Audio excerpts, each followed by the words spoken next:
سبيل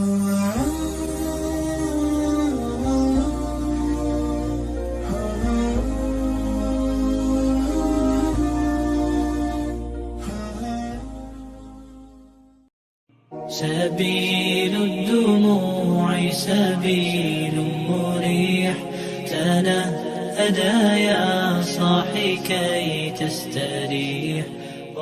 Bismillahirrahmanirrahim. Assalamualaikum warahmatullahi wabarakatuh. Waalaikumsalam warahmatullahi wabarakatuh. Alhamdulillah wassalatu wassalamu ala Rasulillah wa ala alihi washabbihi wa mawala. La haula wala quwata illa billah. Ibu-ibu jamaah Majelis Taklim Assalam yang mudah-mudahan senantiasa mendapat berkah dan ridho dari Allah Subhanahu wa Ta'ala. Kita bersyukur kehadirat Allah Subhanahu wa Ta'ala dengan limpahan rahmatnya. Pagi ini kita dapat istiqomah dalam bersilaturahim dan taklim. Mudah-mudahan seluruh amal ibadah yang kita istiqomah ini menjadi amal yang solid dan mendapat ridho dari Allah Subhanahu wa Ta'ala. Mari kita awali dengan membaca basmalah. Bismillahirrahmanirrahim. Ibu-ibu, kita akan mengkaji materi-materi penting dalam mewarnai kehidupan kita ini agar sesuai fitrah yang ditetapkan oleh Allah. Maka kita harus mengetahui kunci-kunci kebaikan. Jadi fitrah kita ini selalu senang dengan kebaikan, condong dengan kebaikan. Maka kita harus tahu kebaikan-kebaikan yang harus kita lakukan itu apa saja. Kalau kita menginventarisir, ada 9 kunci kebaikan, dan sebaliknya 9 kunci kebaikan ini menjadi penutup keburukan. Jadi mohon maaf kemarin saya salah memberikan informasi materi Al-Quran ini. Kemarin keliru 8 kunci ya. Mestinya 9 kunci ya. Kita ralat aja 9 kunci ya. Nah, itu yang pertama adalah ikhlas. Ikhlas itu di dalam ilmu tasawuf disebut rukun ibadah.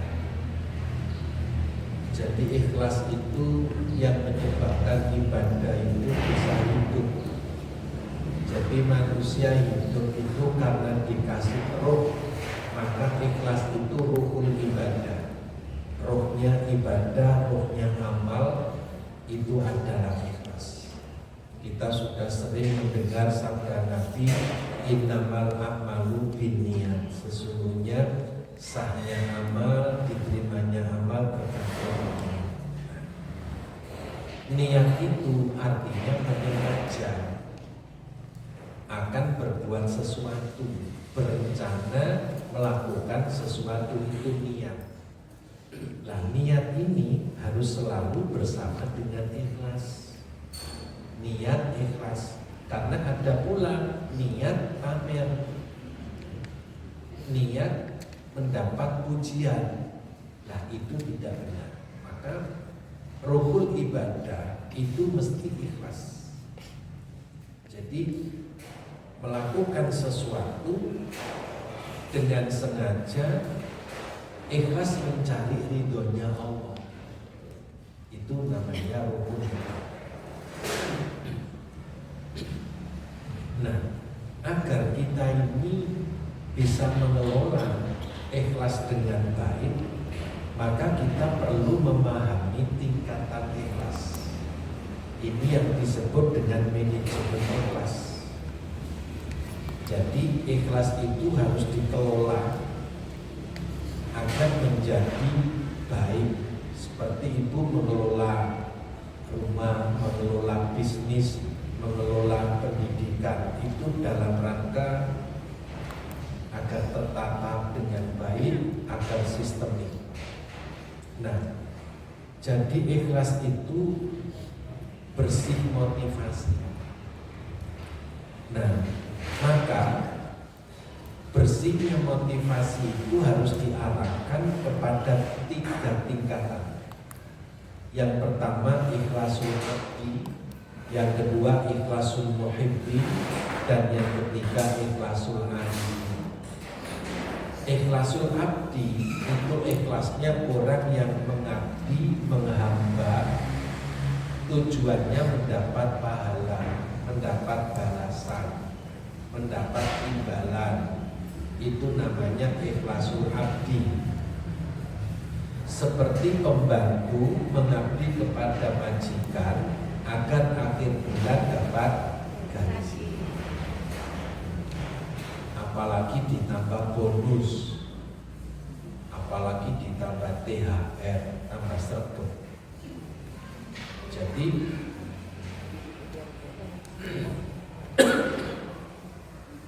tingkatan ikhlas yang paling rendah itu disebut ikhlasul abdi. Ikhlasnya orang mengabdi untuk mendapatkan balasan. Mengapa derajatnya paling rendah? Karena kalau nggak ada janji balasan, tentu orang malas beribadah. Karena itu ikhlasul abdi ini harus dijadikan sebagai membangun pemula akhlak ikhlas dalam beribadah. Jadi awal membangun ikhlas itu tidak apa-apa masuk dalam level ikhlasul abdi. Yang kedua, yang lebih bagus adalah ikhlasul muhibbi.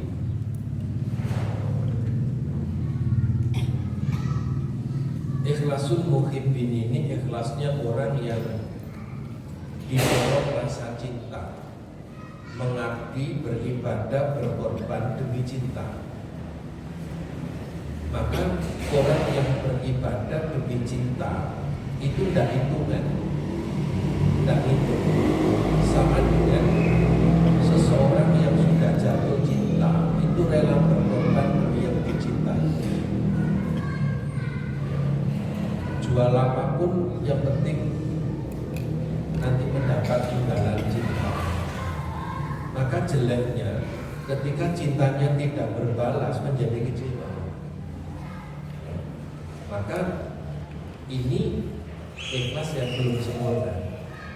Sempurnanya ikhlas itu kalau ikhlasul arifin, ikhlasnya orang yang bijaksana, di mana beribadah tidak mengharap pahala karena sudah jadi pekerjaannya Allah. Setiap namanya beribadah mesti disediain pahala, karena nggak ada yang bisa memberi pahala kecuali Allah. Karena otomatis nggak dikejar. Demikian pula tidak karena mengharap cinta. Karena apa? Hamba Allah ini kalau sudah beribadah mesti mendapat cintanya Allah. Anak itu kalau berbakti kepada kedua orang tuanya mesti dicintai oleh orang tuanya. Maka yang paling bijak itu ikhlasul arifin. Ikhlasnya orang yang hanya mengejar ridhonya Allah. Kalau ridho Allah didapat, otomatis pahala berlipat-lipat. Kalau ridho Allah didapat, otomatis dicintai dan disayangi oleh Allah. Nafsu mutmainnah itu jiwa yang diridhoi oleh Allah. Kedua, karena itu nanti dipanggil oleh Allah kan, ya ayyatuhan nafsul mutmainnah irji'i ila rabbiki radiyatan mardiyah.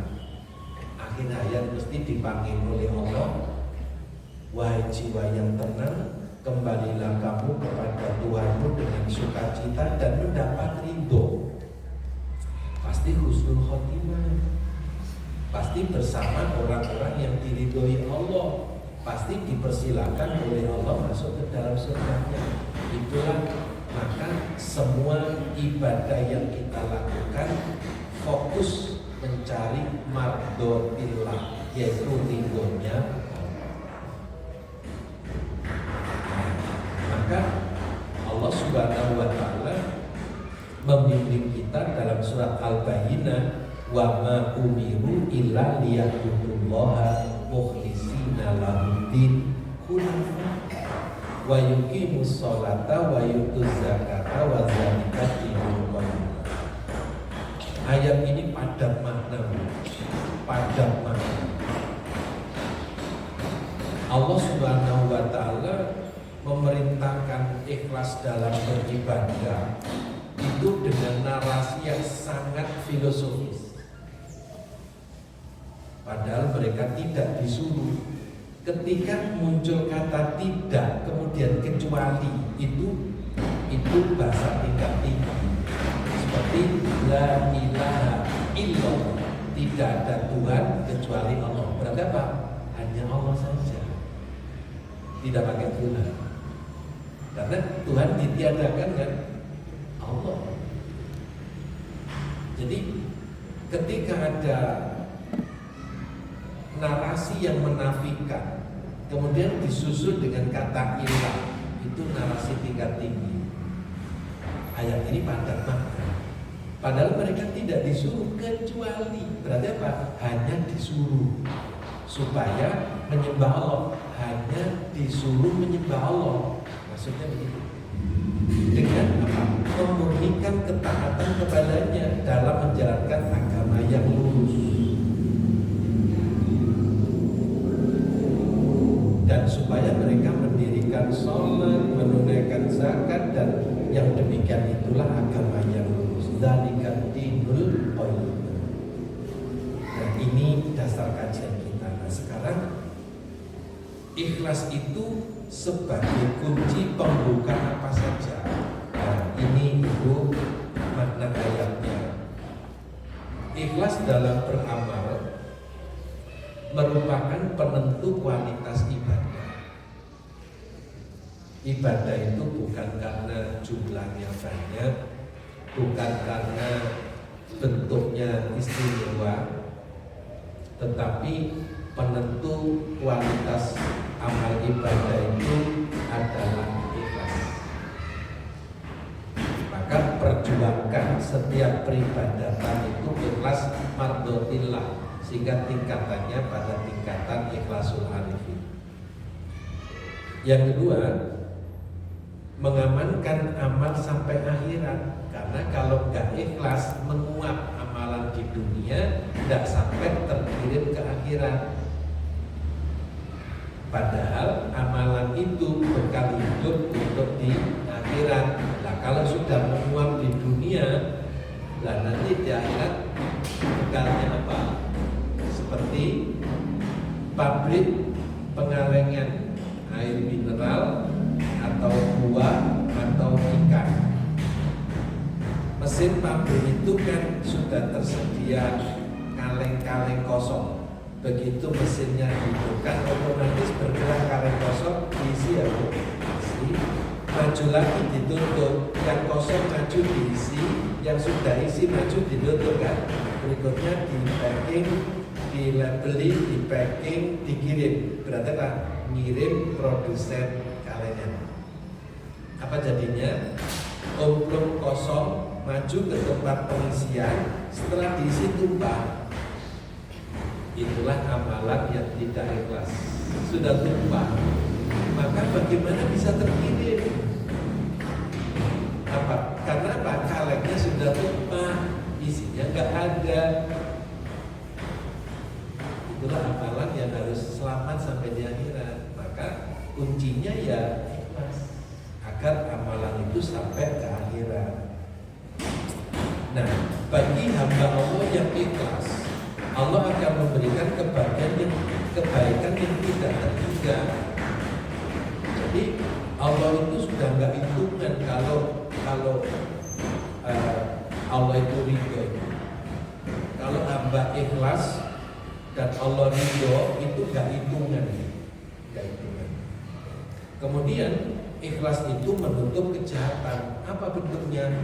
riya, sum'ah, dan ujub itu kejahatan yang bisa merusak amal ibadah.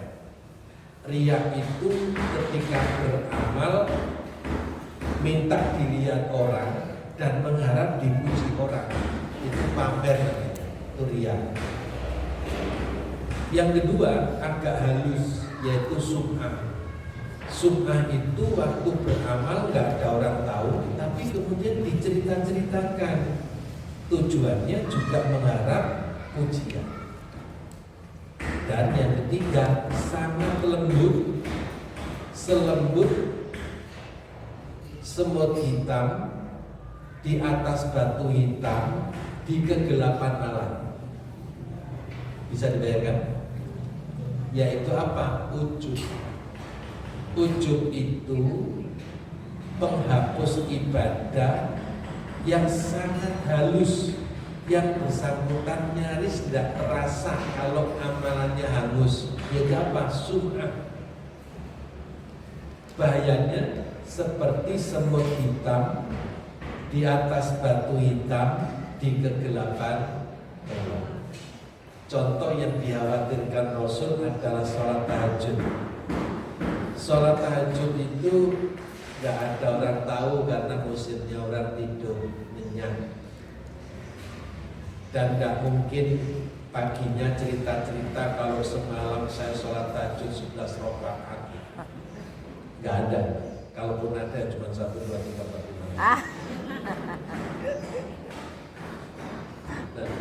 5. Namun kalau aman dari dua hal itu, Rasul khawatir yang paling aku takutkan munculnya sum'ah ketika sholat tahajud. Yaitu apa? Ada kebanggaan diri, merasa diri yang paling di antara yang ada. Itu ujub, dan itu merusak ibadah, itu merusak amal.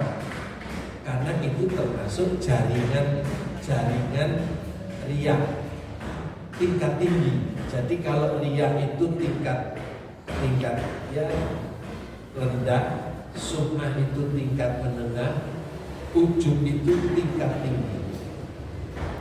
Maka dengan ikhlas itu bisa menutup kejahatan itu. Nah kemudian siapapun yang menerima kebaikan itu merasa tenang dan senang. Karena apa? Yang memberi itu ikhlas, sehingga pemberiannya itu bisa dirasakan. Itu beda dengan menerima pemberian tapi diikuti dengan kata-kata yang menyakitkan hati orang yang menerima. Orang Jawa bilang orang kolumangan. Karena Pak waktu memberi diikuti dengan kata-kata yang menyakitkan hati orang yang menerima, menyinggung perasaan.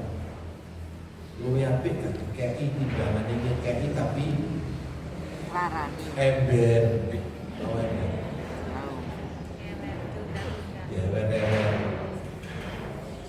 Jadi orang ikhlas itu menyenangkan siapapun.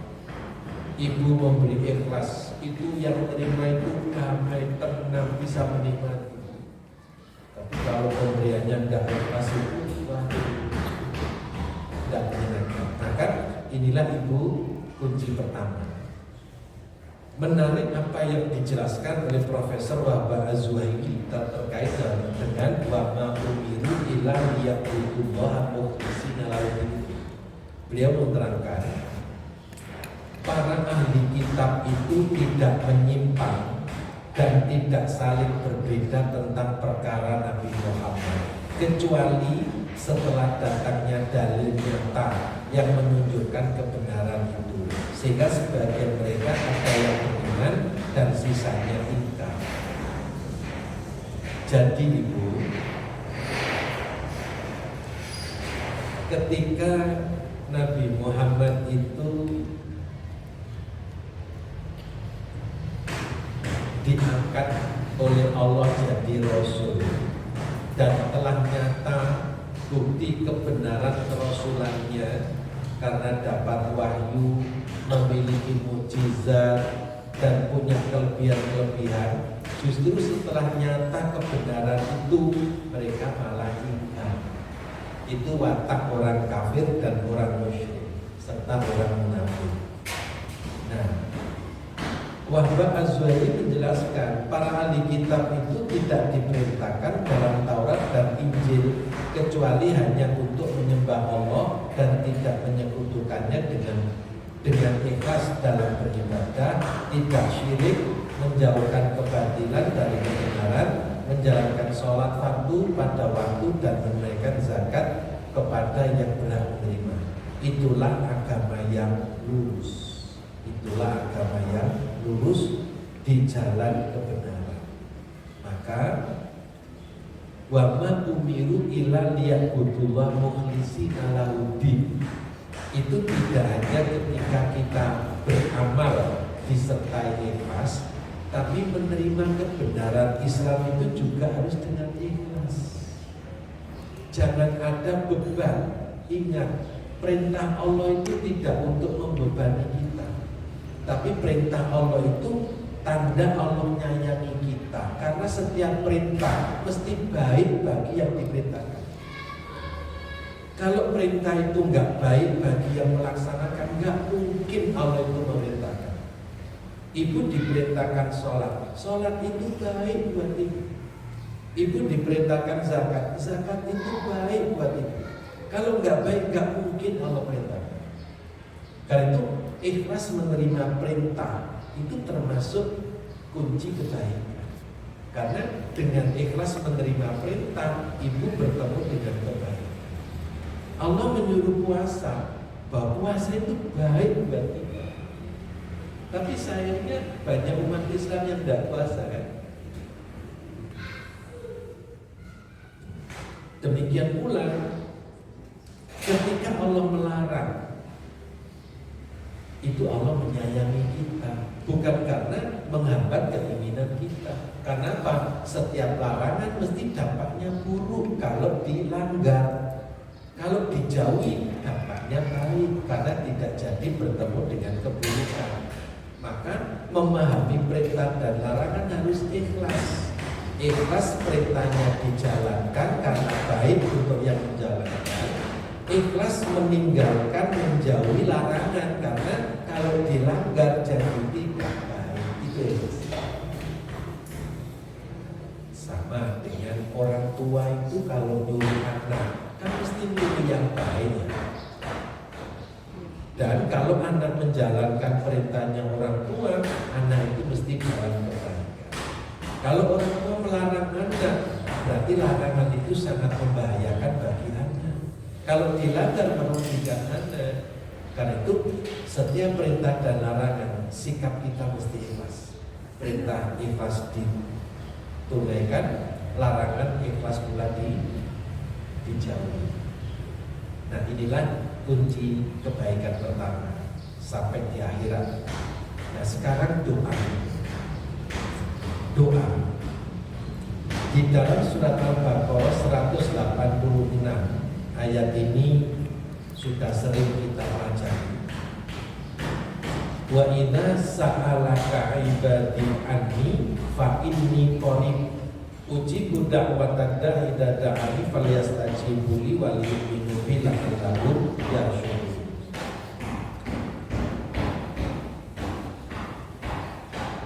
Dan apabila hambaku bertanya kepadamu Muhammad tentang aku, maka jawablah bahwasannya aku adalah dekat. Aku mengabulkan permohonan orang yang berdoa apabila memohon kepadaku. Maka hendaklah mereka itu memenuhi segala perintahku dan hendaklah mereka beriman kepadaku agar mereka selalu berada dalam kebenaran. Nah, ibu, ayat ini sangat lugas ya. Jadi Allah menyuruh Rasul untuk menyampaikan bahwa hubungan Allah dengan hamba itu amat sangat dekat, malah lebih dekat dengan urat nadi. Nah, lantas hamba macam apa yang hubungannya sangat dekat dengan Allah? Tentu hamba yang mendekatkan diri kepada Allah lewat apa? Ya lewat ibadah. zikir, lewat berbagai ketaatan, itu media taqarrub ilallah. Termasuk korban, koroba yang robu kurbana, itu media mendekatkan hidup dengan Allah. Maka dekatnya hubungan antara hamba dengan Allah ini yang menyebabkan Allah itu memberi garansi, uji budak watadai idza da'at. Garansinya apa? Fasilitasnya apa? Aku mengabulkan permohonan orang yang berdoa apabila ia memohon kepada. Jadi ada kepastian bahwa Allah itu selalu mengabulkan doa hambanya. Karena tidak ada yang mampu mengabulkan doa kecuali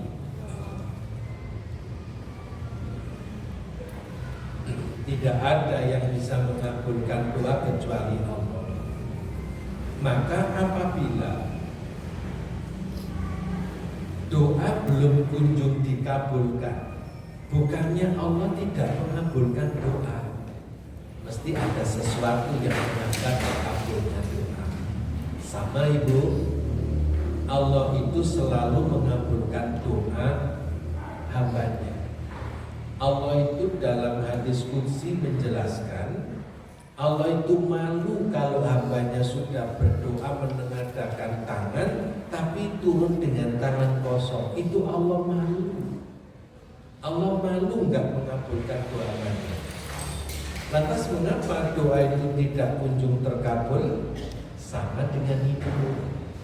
Sejak Allah menciptakan matahari, kerjanya matahari itu bersinar sampai kiamat. Gak ada matahari mati kayak PLN Deglan itu gak ada. Gak ada matahari kehilangan kekurangan energi terus korup, itu gak ada. Matahari sejak diciptakan sampai kiamat itu memancarkan sinar. Nah, kasusnya, masalahnya, kalau sampai bumi ini gak kebagian sinar, berarti apa? Ada penghalang antara sinar matahari dengan bumi. Apa penghalangnya? Tergantung. Kalau yang menghalangi itu bulan, maka bumi tidak mendapat sinar. Karena apa? Sinarnya bumi, sinarnya matahari dihambat oleh bulan.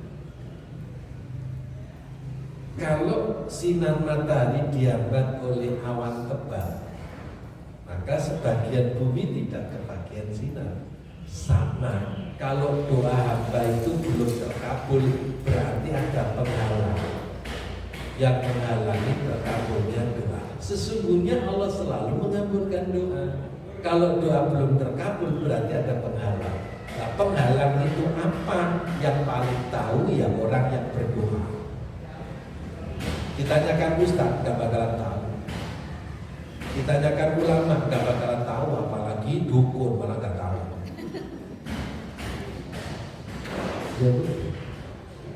Jadi Allah itu maha mengabulkan doa. Kalau sampai doa belum kunjung terkabul, muhasabah.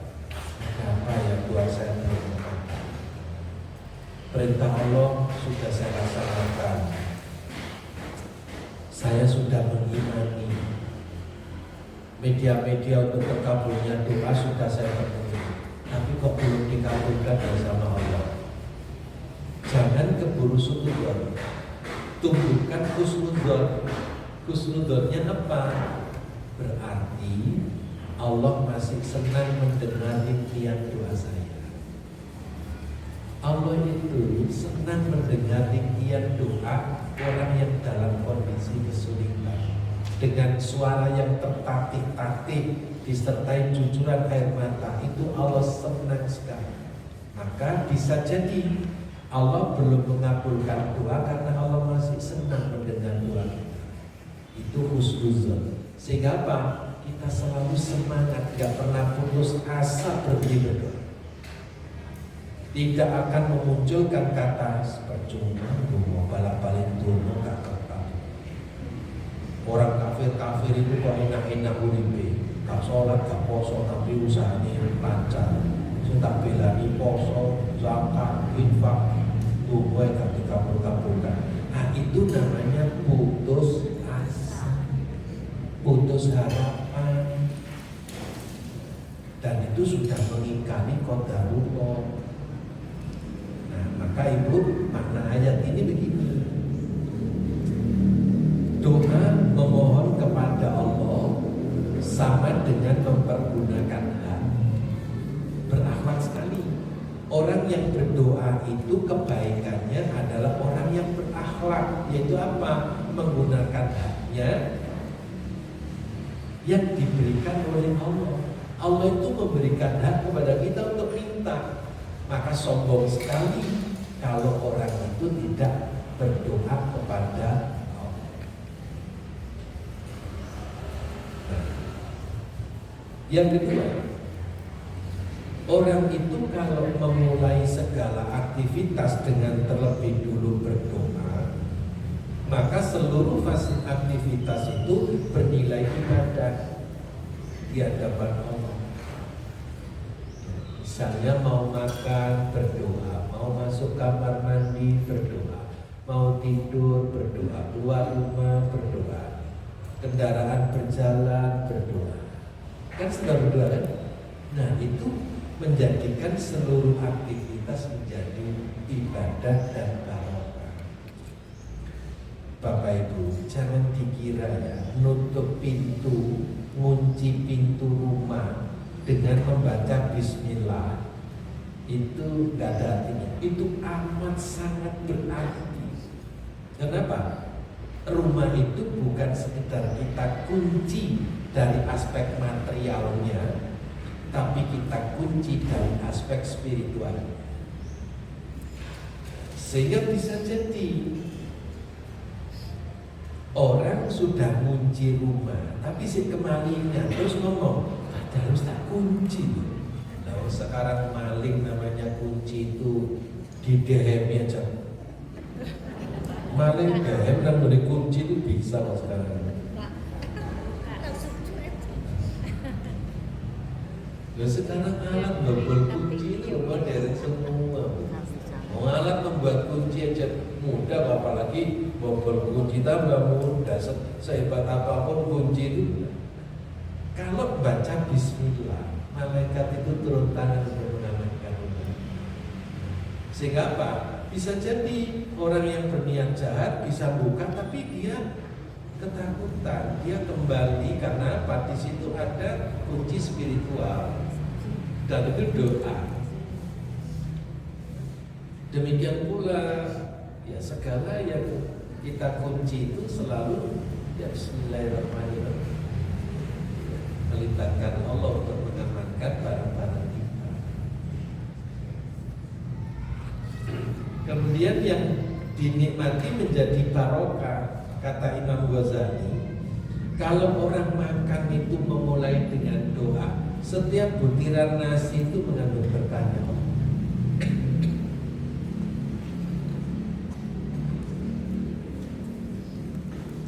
Jadi kalau kita makan membaca doa, setiap makanan yang kita makan itu barokah, asal dari makanan yang halal dan thayyib. Kalau hasil korupsi ya nggak akan berkah, bukan halal dan thayyib. Selama makanan itu halal dan thayyib, mau makan baca doa, maka semua makanan itu menjadi barokah. Bahkan Imam Ghazali memberi motivasi, setiap butir nasi akan menjadi barokah hidup. Itu baru nasi, belum lauk pauk. Lauk pauk kan macam-macam. Ikan aja ada ikan laut, ikan sungai, ikan tambak, ikan kolam. Itu baru ikan, belum sembelian. Ada ayam, ada daging, ada bebek, ada mentok, ada darah, ada puyuh, barokah semua. Tapi kalau dimakan semua ya jadi penyakit gitu. Ya harus ada ukurannya, jangan semuanya dimakan. sambal, belum penyet, belum sayur, belum. Makanya menjadi berkah, jadi ibadah dan berkah kalau membaca doa. Yang keempat, doa itu menolak bala. Doa itu menolak bala, atau doa itu menghindarkan ya bahaya yang akan terjadi. Misalnya takdir Allah itu sudah ditetapkan akan terjadi musibah. Namun kalau kita berangkat itu baca doa, tawakal kepada Allah, kendaraan berjalan subhanalladzi sakhkhara lana hadza dan seterusnya. Kalaupun takdir Allah itu terjadi, kita masih dalam koridor yang namanya belai selamat. Belai ini iyo tapi tetap selamat, apalagi pak selamat. Double selamat. Jadi ya, maunya ya kecelakaan berat, tapi karena berdoa kepada Allah, dilindungi Allah, takdir Allah itu digeser, nggak usah berat-berat, ringan saja. Untuk apa? Menjadi pelajaran. Kemudian doa itu penutup kesombongan. Kalau nggak doa itu sombong sekali, merasa diri sudah mampu sehingga nggak butuh peranan Allah. Nah kalau Allah nggak dibutuhkan peranannya, apalagi manusia, maka menjadi sombong. Ar-ro'ahustagna, merasa diri cukup sehingga mengabaikan peranan dan jasa orang lain. Ujungnya mengabaikan Allah, fatal. Karena itu dengan berdoa kesombongan tertutup, tidak boleh muncul. Yang keenam, terhindar dari meminta kepada selain Allah. Maka ud'uni astajib lakum, mintalah kepadaku pasti akan aku kabulkan. Maka tertutup ruang untuk minta kepada selain Allah. Kita masih sering melihat orang minta berkah ke makam-makam para wali. Orang masih banyak minta berkah-berkah ke tempat-tempat keramat. Masih banyak upacara bersih desa, tetapi yang muncul adalah kemusyrikan. Yang penyebab kemusyrikan. Padahal syirik itu justru akan mendatangkan bala. Berapa banyak? 12 kaum sepanjang zaman Nabi itu dibenamkan oleh Allah, diazab dengan sehabis-habisnya karena syirik. 12 kaum sepanjang sejarah. Mulai dari kaumnya Nabi Nuh, Nabi Lut,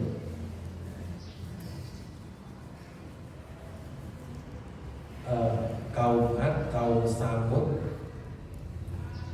penduduk Al-Aikah, negeri Sabah, sampai 12 sepanjang sejarah kenabian yang ditegur oleh Allah dengan azab. Karena apa? Syirik.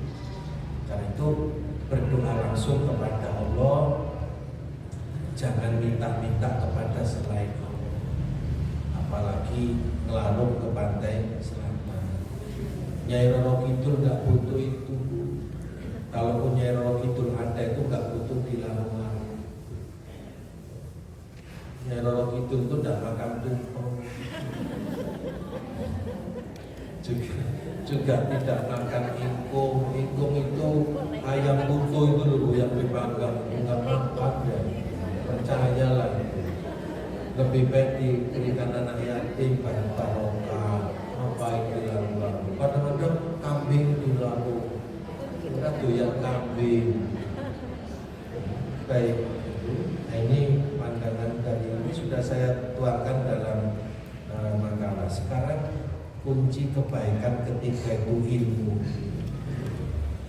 Jadi ilmu itu bersanding dengan orang beriman yang menjadikan Allah berjanji untuk meningkatkan derajat. Yarfa'illahu alladziina aamanu minkum walladziina utul ilma darajat.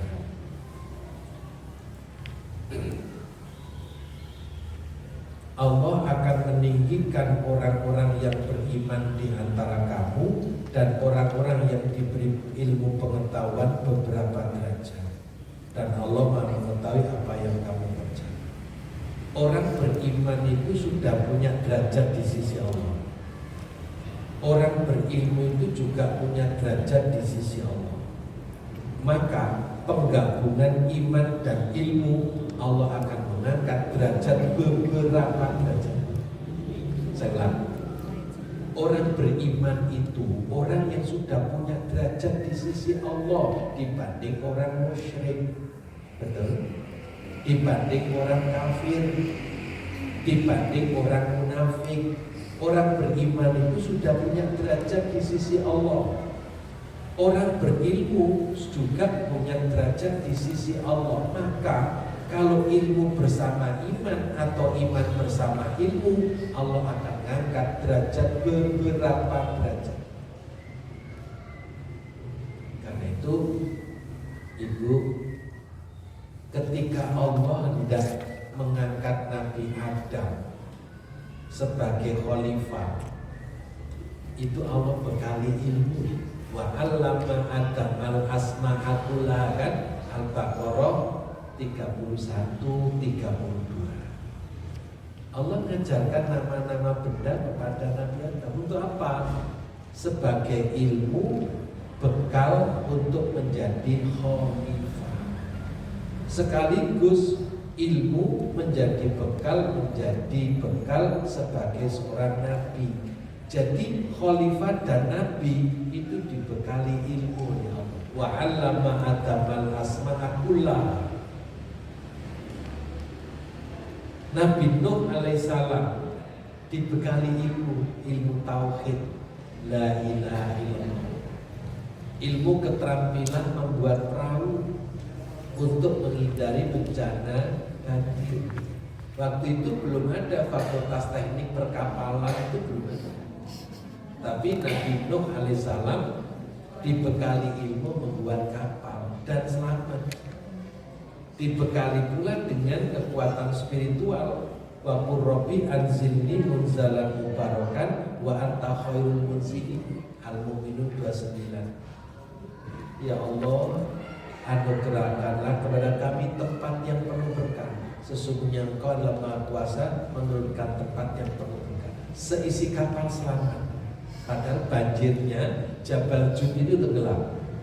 Anaknya Nabi Nuh naik ke Jabal Jud tenggelam. Berarti apa? Tinggi sekali. Mengapa? Karena menurut para ahli, selaput kanopi bumi pecah, semuanya jadi air. Dan pengamat menetapkan air banjir yang terjadi di zaman Nabi Nuh itulah ngendonnya di Mekah di Zam-Zam itu. Karena Mekah itu kan cekungan bumi. Cekungan itu kan kayak mangkok, tempat air berhimpun, maka dijamin sampai hari kiamat. Zam-Zam itu tidak pernah kering. Karena apa? Sudah disiapkan oleh Allah saat terjadi banjir di zaman Nabi Nuh alaihissalam. Berapa ribu tahun. Dan sejak zaman Nabi Ismail yang menemukan Zam-Zam sampai sekarang airnya diminum terus. Jamaah haji 4 juta itu minum semua, bawa pulang semua. Belum yang umroh. Jadi luar biasa. Ilmu itu mengangkat derajat. Jadi ilmu itu kunci kebaikan. Ada penjelasan begini, wahai orang yang mempercayai Allah dan Rasulnya, apabila kalian meminta untuk melapangkan tempat duduk bagi orang lain agar dia dapat duduk bersama kalian, maka lakukanlah. Allah pasti akan melapangkan segala sesuatu untuk kalian. Juga apabila kalian diminta untuk berdiri dari tempat duduk, maka berdirilah. Allah akan meninggikan derajat orang mukmin dan yang ikhlas dan orang yang berilmu menjadi beberapa derajat. Allah Maha mengetahui segala sesuatu. Jadi konteks ayat ini jelas. Allah mengangkat derajat orang beriman dan berilmu beberapa derajat. Nah sekarang mari kita dalam maknanya.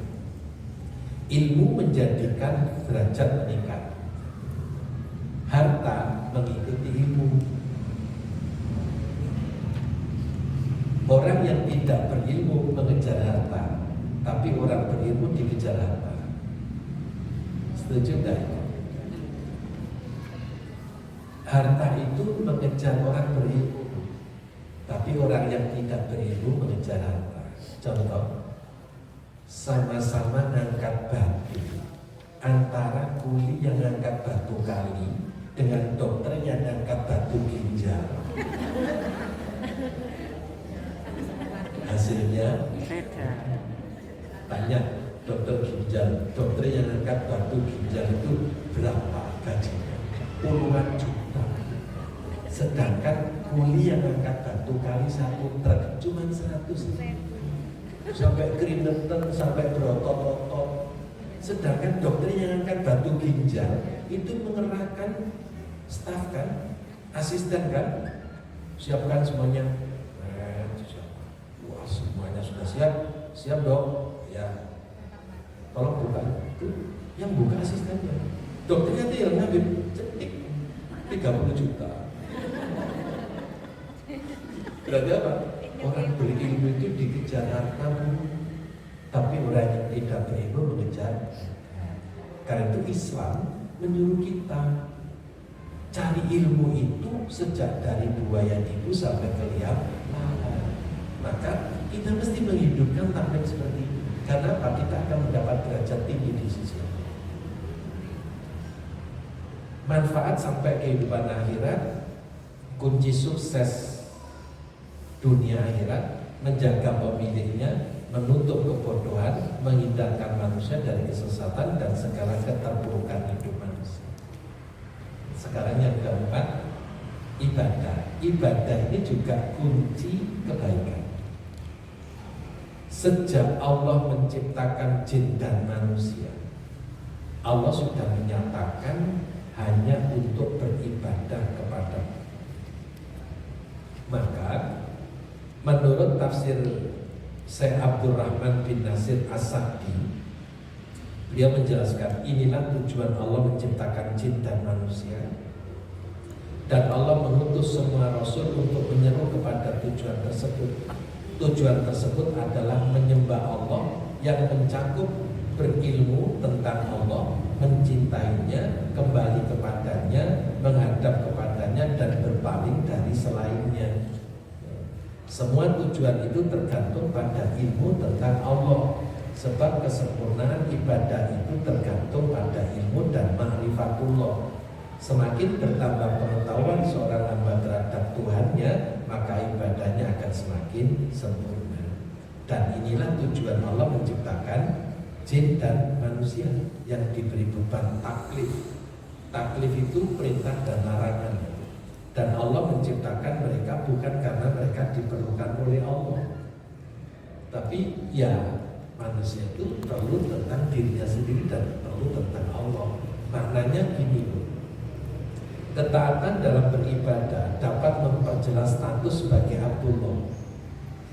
Jadi wa ma khalaqul jinna wal insa illa liya'budun, itu kalau ditunaikan status manusia itu betul-betul sebagai Abdullah, hambanya Allah, karena sadar tujuan dia diciptakan. Kalau tujuannya diciptakan menyembah Allah, setelah hidup kok tidak menyembah Allah, pertanyaannya, dan jadi hambanya siapa? Maka dapat dipastikan bisa jadi abdus syaiton, hambanya setan, kalau lebih taat mengikuti setan, atau hamba nafsu ketika lebih nuruti hawa nafsu. Nah, yang kedua, ibadah itu simbol ketaatan secara totalitas yang disebut dengan ta'abbudi. Ta'abbudi itu menerima perintah secara totalitas. Dalam bahasa Al-Quran disebut sami'na wa ata'na. Dengan ibadah, manusia menjadi berbeda dengan makhluk Allah yang lain. Ada contoh ya. Kata dul sumbang itu kalau bulan bisa ngomong. Pernah dengar lagu itu? Cuma saya nggak bisa nyanyi ya. Kalau bulan bisa ngomong. Kata orang tua kita dulu itu binatang bisa ngomong. Pada suatu ketika kerbau itu diajak menyangkul atau menyingkal atau membajak sawah oleh Pak Tani. Nah, berjalanlah sambil bercengkrama menuju sawah. Ya, sudah mulai membajak sawah. Kerbau tanya, Pak, kok sudah panas ini jam berapa ya? Kata Pak Tani, jam 10. Makanya sudah panas. Pak Tani tidak kepanasan. Iya, kalau itu sama dengan saya juga kepanasan. Kemudian jam 11, kok sudah lapar ya Pak? Sama, saya juga lapar. Oh, kalau gitu sama dengan saya juga. Kemudian dengar azan. Kerbau tanya usin, Pak itu suara apa ya? Itu suara azan. Azan itu apa? Panggilan untuk sholat. Pak Tani nggak sholat? Enggak, kalau gitu sama dengan saya. Itu loh yang jemput. Jadi ibadah itu pembeda antara manusia dengan makhluk Allah yang kalau bulan bisa ngomong. Nah, yang keempat, ibadah itu penutup kesombongan. Karena yang mengingkari ibadah siapa? Iblis. Apa wastakbara wa kana minal kafirin. Nah, Ibu, ini yang dapat saya sampaikan. Mohon maaf jam saya agak mepet. Saya jam 9.20 harus masuk kelas. Ini sudah menjelang UTS, jadi saya tidak berani meninggalkan lama-lama. Mohon maaf. Sementara pertanyaannya di zaman akhir aja bulan depan ya. Nanti kalau saya turuti pertanyaan saya tidak nutup masuk kelas. Mohon maaf sekali, mohon maaf. Maafkan, Ustaz. Makalah yang sudah saya aturkan tolong dikaji ulang. Itu masih ada tambahannya ya, bukan baru 4 ya. Nanti bersambung saya aturkan ke berikutnya. Terima kasih. Kita tutup dengan doa kafaratul majelis. Subhanallahumma wa bihamdika asyhadu an la ilaha illa anta astaghfiruka wa atubu ilaik. Assalamualaikum warahmatullahi wabarakatuh. الله ربي والإسلام ديني ومحمدا رسول الله